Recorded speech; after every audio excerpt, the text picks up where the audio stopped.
Greetings, everyone. Well, it's Comic Book Wednesday again, and I've got another comic book update for you. So let's get right to it. Today on the Multimedia Chronicles.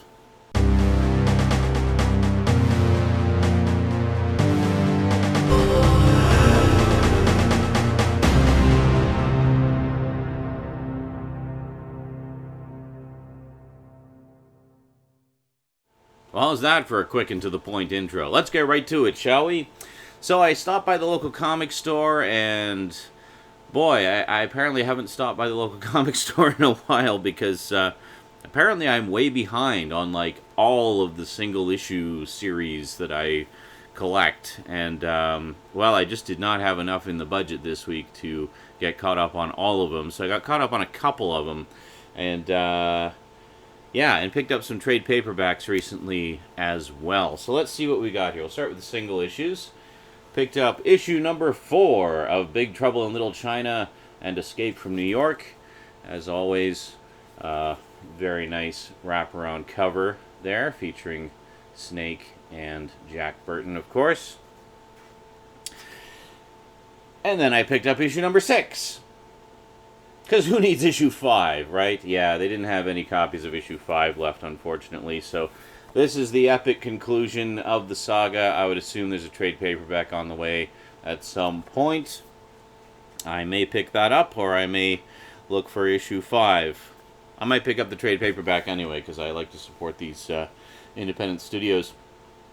And then next up, boy, I was really behind in this one, actually. So I picked up issue number 22 of Gem and the Holograms, which continues the story that introduces the Stingers. And then issue number 23, which concludes the story that introduces the Stingers. And then we have the 2017 Truly Outrageous Annual of Gem. Very cool. Very nice square-bound volume, actually. Actually, IDW has put out annuals for almost all of their Hasbro-related titles this year, so there's a few that I need to pick up. Then picked up issue number 24 of Gem and the Holograms as part 1 of Truly Outrageous. Some pretty important stuff happens in this storyline. I won't spoil it. And then issue number 25, so the silver anniversary issue. Very cool. And some very important stuff happens in this issue, which, again, I will not spoil, but wow, some pretty cool things going on.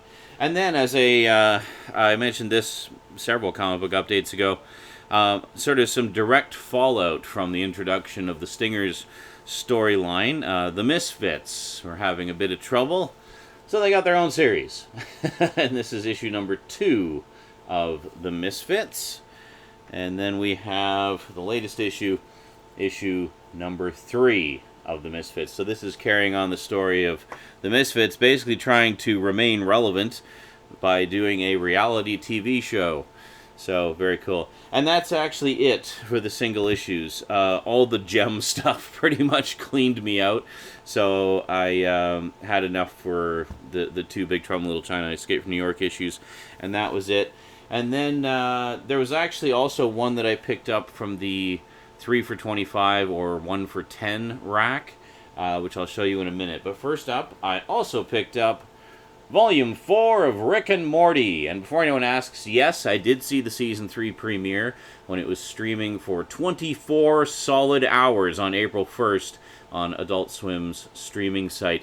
Much to the annoyance of Samurai Jack fans, because apparently the latest episode of the new season of Samurai Jack, which they've waited like a billion years for, was preempted to show the Season 3 premiere of Rick and Morty. So, as I've never seen a single episode of Samurai Jack, I'm not a fan yet. I'm sure I will see it and love it eventually. I do like Genndy Tartakovsky's Tartakovsky's, the guy who made Samurai Jack. I really liked his miniseries that he did of Star Wars, the Clone Wars.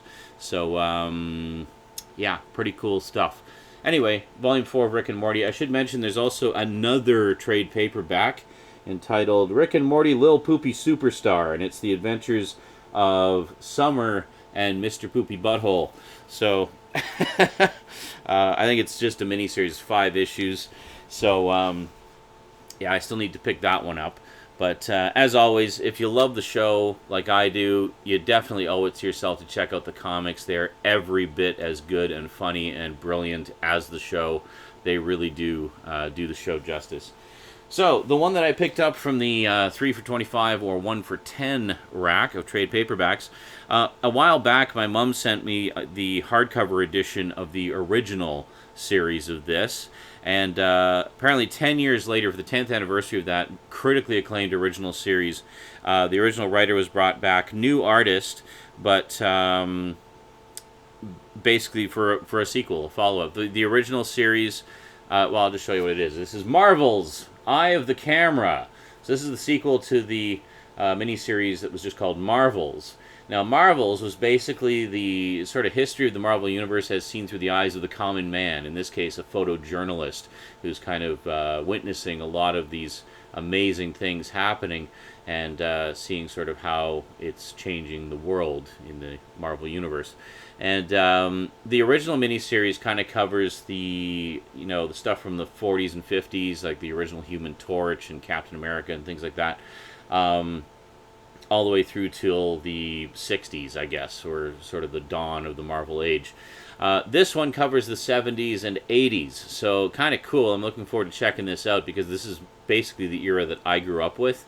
So, yeah, it would be quite interesting to see sort of the Marvel's take on it. The original series featured artwork by Alex Ross.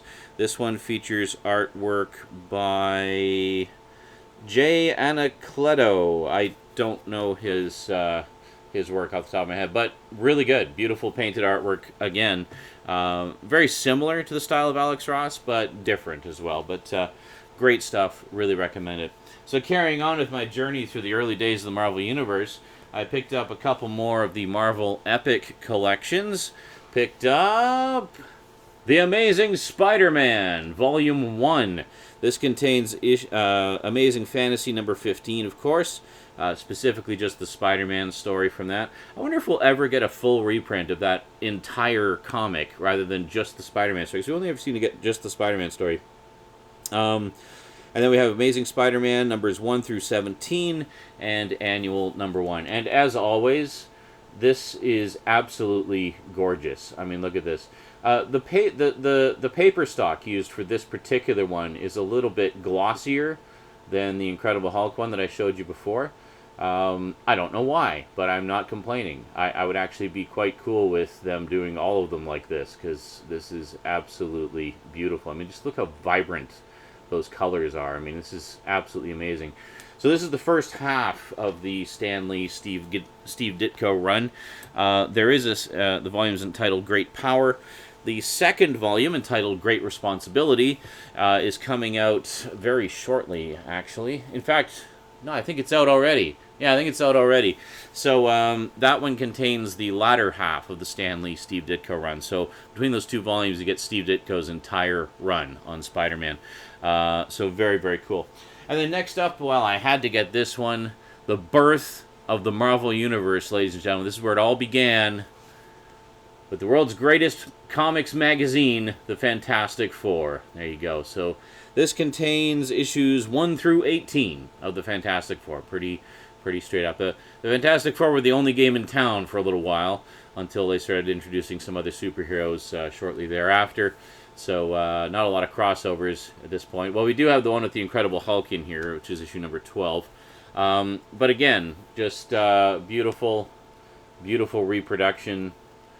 Absolutely gorgeous. I've really been enjoying going back and reading these early adventures of the classic Marvel heroes. Because as I mentioned before, I'd only ever really read them in sort of condensed or highlight form. Specifically, there was a series called The Marvel Saga, which was published back in the 80s. And it was essentially a condensed history of the Marvel Universe using, clips and, stills or frames.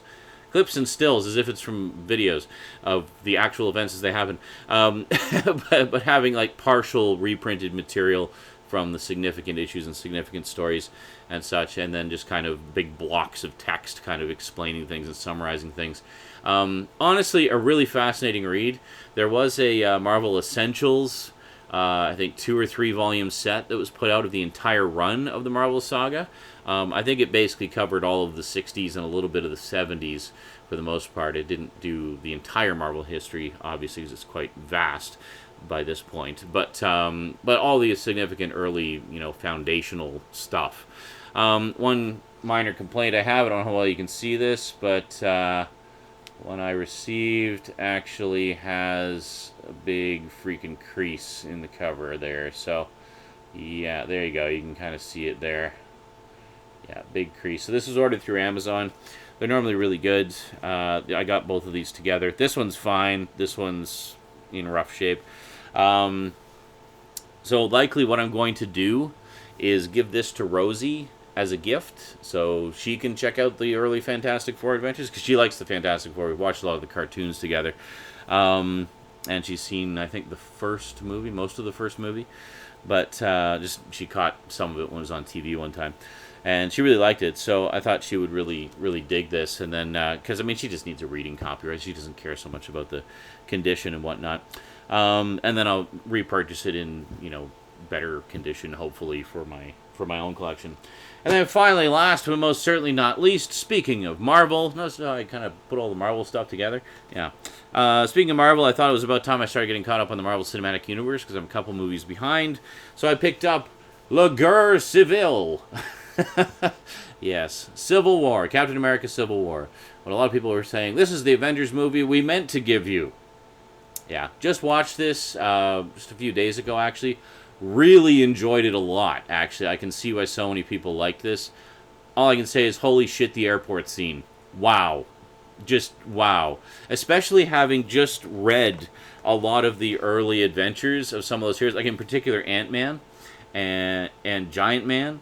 Because I just read the first 4 of the first 5 issues of the original Avengers, which is what a lot of the Avengers movie stuff draws on. Loki, for example, was the very first adversary that the Avengers ever faced in issue number 1. So that's who they fought in the first movie. It's great stuff.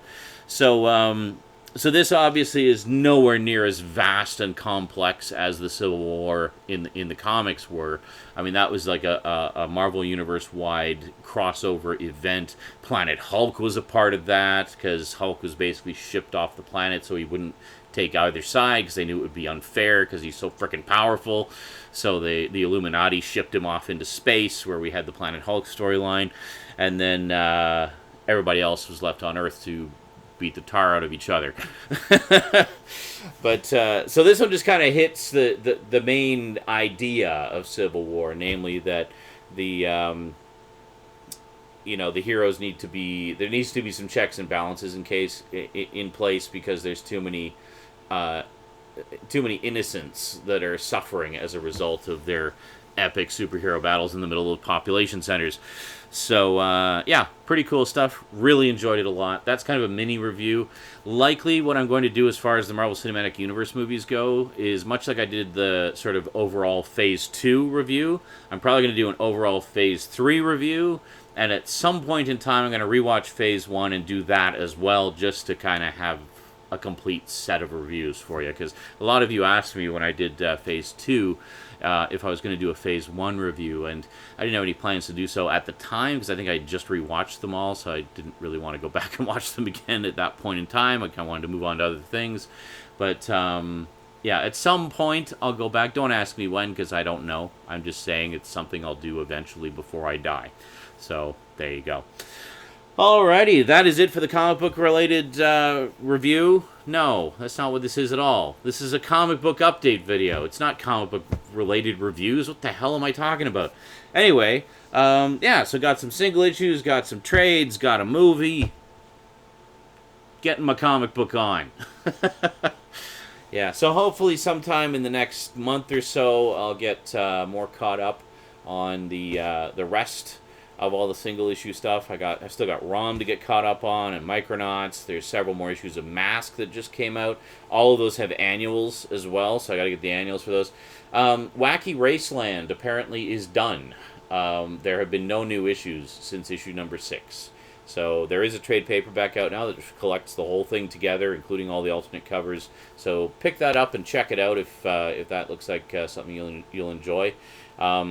Basically, if you like Mad Max and that type of post-apocalyptic stuff, I definitely recommend Wacky Raceland. It's pretty freaking awesome and very bizarre, but in good ways. I liked it. I need to finish reading it, but I like what I read of it. But yeah, so that one's done apparently. Flintstones, Future Quest, and Scooby Apocalypse are all still going. And I think all of them have trades out now as well. So you can pick up the first few issues in trade paperback form. So, yeah, good stuff. Alrighty. What else? What else am I collecting? I went to try to find issues 4 and 5 of the Third Doctor Adventures of Doctor Who. I'm guessing they sold out fast because they didn't have any issues out. They had a couple issues of the Fourth Doctor ones, none of the Third Doctor ones, just gone. They are gone. So I don't know what I'm going to do there. I might have to special order them, or might just wait for the trade. I don't know. We'll see what happens. Anyway, that's it for the comic book stuff for now. Some of you were asking me, like, hey, what about your single issue stuff? You've only been picking up trades lately. It's like, well, yeah, I go back and forth, you know. I mean, usually I like to pick up a mix like this, but sometimes the budget just doesn't allow it. Like these two, for example, these were Amazon gift card purchases, so very little actual real money was spent on these. These two are thanks to you guys using my Amazon links. So thank you very, very much, those of you who use my Amazon links, because it allows me to pick up more stuff like this that I can, that I can enjoy, but then I can also talk about in videos for you guys and recommend to you. Alrighty, that is it for this update. Hope you enjoyed. We'll see you next time. Until then, wait a minute. Patreon sponsors. Speaking of thanks for your support. Big thanks to my Patreon sponsors. Sorry, I'm a little out of sorts here. But especially Kyle Pellegrini, of course, my highest level sponsor. Really appreciate the support, dude. Thank you very, very much. And thank you everyone else who supports me on Patreon through Amazon links and just by hanging around and watching my stuff. So thank you, Mr. or Mrs. Viewer. Alrighty, we'll see you next time. Until then, sayonara.